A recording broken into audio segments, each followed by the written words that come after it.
Good afternoon, students. Today we will discuss about the topic that is network flow algorithm. So firstly, let's see what is network flow. Actually, network flow means the maximum flow or the amount of flow that can be passed through a particular network.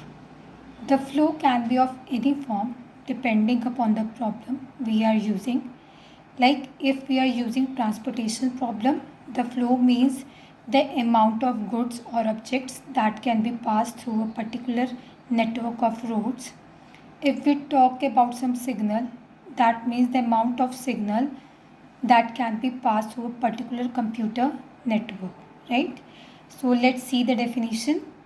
Network flow problems are a class of computational problems in which the input is a flow network, which is a graph with numerical capacities on its edges. Numerical capacity means the capacity of the edge of the network, means the maximum amount of flow that can be passed through that particular edge. And the goal is to construct a flow that respects the capacity constraints, means we should pass the flow in such a way that the capacity of the edge or the network must not be exceeded, means the amount of flow that I want to pass must not be beyond the capacity of the network, right? And also there is some another constraint that the incoming flow equal to the outgoing flow at all vertices.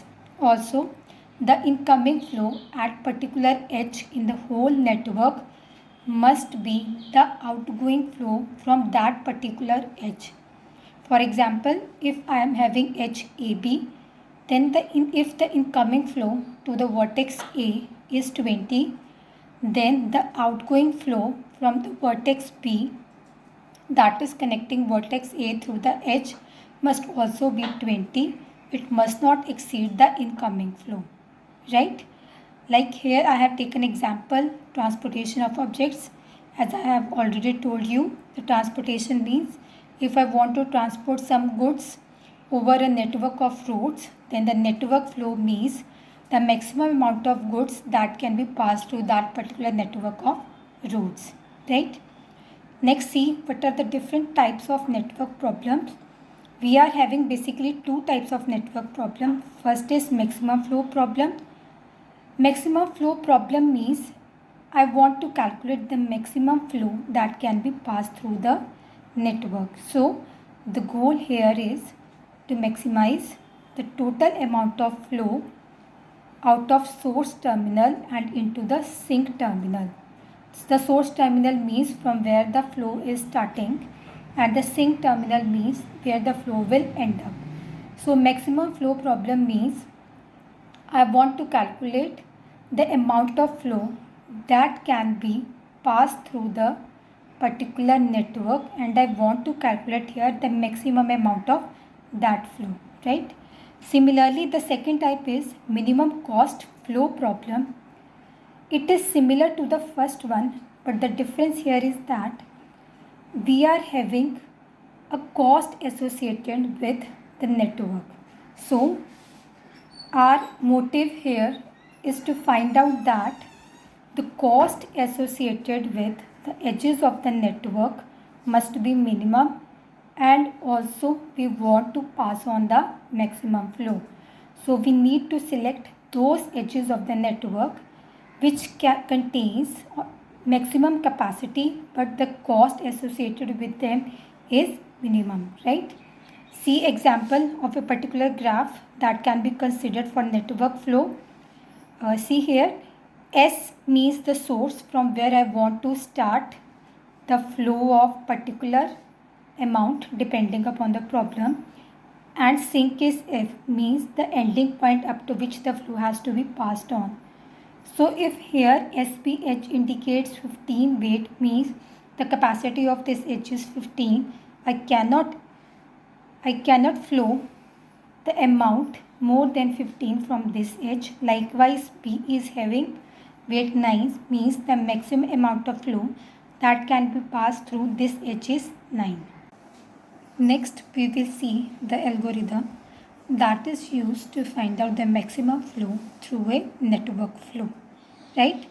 So the algorithm we are considering here is Ford-Fulkerson algorithm, and it is used to find the maximum flow.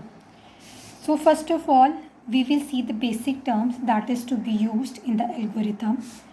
See, here I have taken the example of this graph where S is the source and T is the sink, and every edge is having a weight that is representing the capacity of that particular edge. For example, SA edge is having capacity of 10, AD edge is having capacity of 8, right? So let's see the basic terms. Firstly, the most important term we use in this algorithm is residual capacity. Residual capacity means the original capacity of the edge minus flow, right?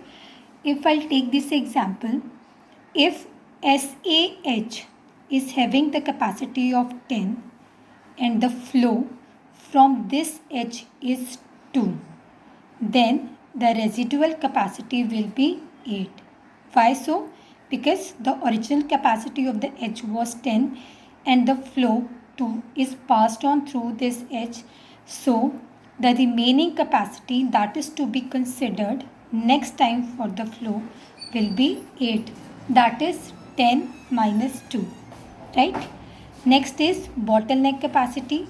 So before explaining the bottleneck capacity, I want to remind of you one constraint that the amount of incoming flow to the particular edge is the amount of outgoing flow from that particular edge.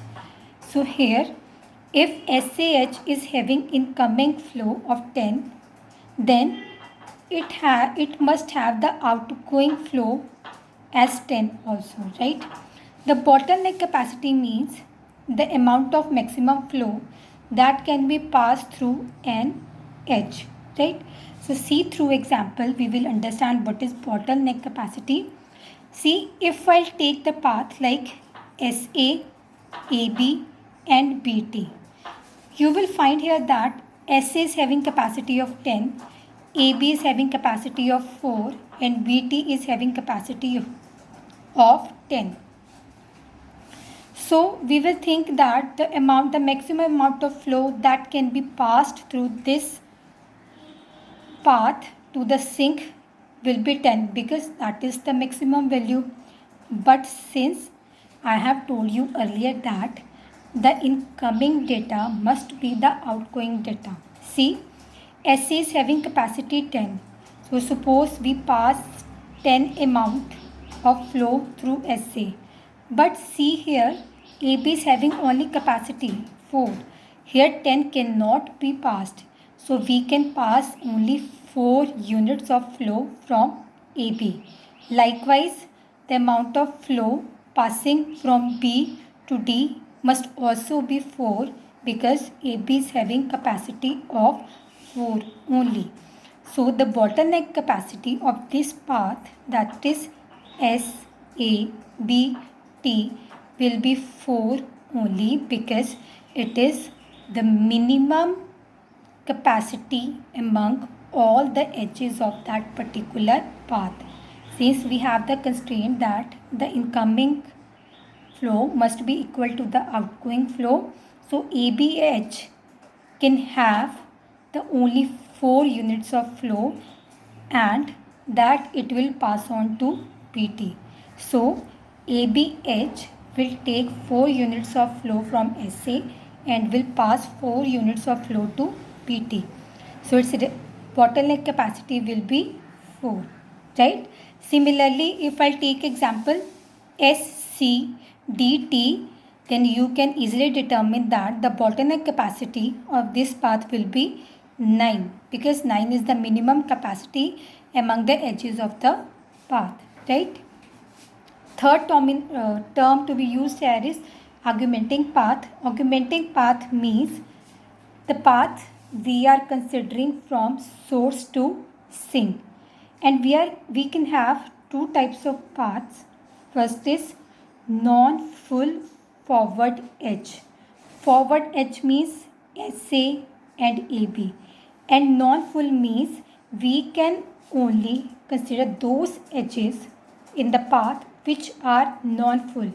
Means if I want to take the path SA and its capacity is 10, that is already taken by some another path, then we cannot use SA again, because its remaining capacity will be 0, right?